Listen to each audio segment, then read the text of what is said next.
দেখা যাবে দেশ জুড়ে খবরে, রয়েছে খবরে নেই দুনিয়ায়। তিলোত্তমা ঘুমিয়ে কবরে, জীবনের সুরক্ষা যেখানে, রক্ষা পেল না সেথা ডাক্তার। রক্ত পিশাচি হায়নার দল, ছিঁড়ে খেলো নিষ্পাপ দেহ তার। এই বুঝি বাংলা, এই বুঝি দেশ আমার, যার জয়গান গাও। আর কত অভয়া, আর কত নির্ভয়া, আর কত রক্ত চাও।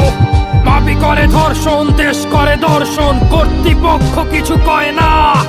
লিঙ্গ ছিন্ন করে ধর্মতলার মোড়ে কেন যে টাঙিয়ে রাখা হয় না। সাধারণ জনগণ করছে আন্দোলন, এমন সাজা কি হতে পারে না। যেন অভয়ার আত্মাও অট্ট হাস্যে বলে, দেখ বাপ বাপকেও ছাড়ে না। লক্ষ্য কি আজ